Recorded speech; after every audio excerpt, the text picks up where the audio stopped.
One hydrogen NMR में chemical shift की value आती है जो कि ppm में आती है। ये जो वैल्यू होती है यहाँ पे हम 3 का गैप कर दे, पहले हम 2 का गैप कर दे फिर उसके बाद 3, तो 0.5 से 2 के बीच में, फिर 2 to 5 में 3 का गैप, फिर 5 to 8 में 3 का गैप, फिर 8 to 11 10.5 या फिर 11 मान लेते हैं इसको, यहाँ पे 3 का गैप एंड देन 1 12 का गैप। फिर उसके बाद यहाँ पे 0.5 और 2 ppm के बीच में अगर वैल्यू आएगी तो कोई भी यहाँ पे sp3 हाइब्रिडाइज्ड कार्बन होगा और जहाँ पे कोई इलेक्ट्रोनेगेटिव सब्स्टिट्यूएंट प्रेजेंट नहीं होगा।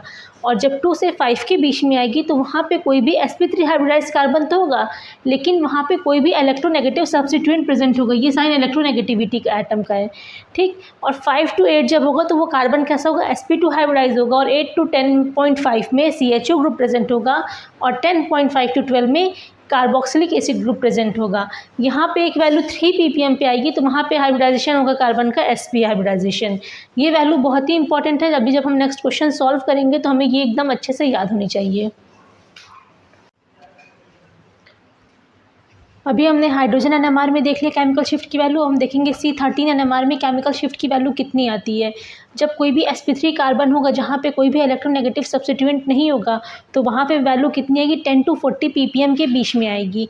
और जब sp3 कार्बन होगा जहाँ पे कोई भी इलेक्ट्रोनेगेटिव सब्स्टिट्यूएंट प्रेजेंट होगा तो वहाँ पे वैल्यू 40 to 80 ppm के बीच में आएगी। अगर sp कार्बन है, sp कार्बन पे साइनाइड भी हो सकता है, CN भी हो सकता है और C ट्रिपल बॉन्ड C भी हो सकता है। यहाँ पे वैल्यू आएगी 80 to 115 के बीच में। और अगर कोई sp2 कार्बन है जहाँ पे C डबल बॉन्ड C है तो वहाँ पे वैल्यू आएगी 100 to 150।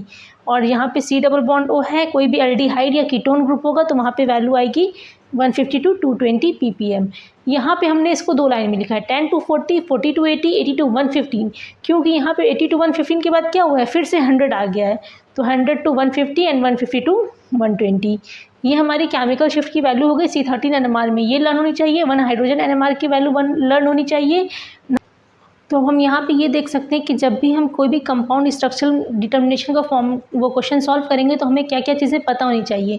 हमने इसके पहले एनएमआर सिग्नल पढ़ चुके हैं, IR स्पेक्ट्रोस्कोपी हम पढ़ चुके हैं। फिर हमें पता है 1 हाइड्रोजन एनएमआर में किस वैल्यू पे, किस ppm पे कौन सा वो हाइब्रिडाइजेशन होगा, क्या कार्बन पे इलेक्ट्रोनेगेटिव सब्स्टिट्यूएंट प्रेजेंट होगा कि नहीं, हमें ये वैल्यूज़ याद होनी चाहिए। फिर उसके बाद जो है हमें वो IR स्पेक्ट्रोस्कोपी की सारी वैल्यूज़ हम लिखवा चुके हैं, उसको आपको याद होनी चाहिए।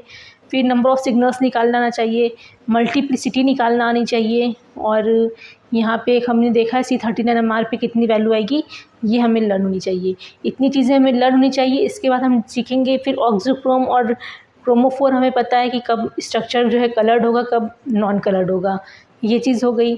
अब इसके बाद हम सीखेंगे DB और DB के हम तुरंत बात करने लगेंगे क्वेश्चन।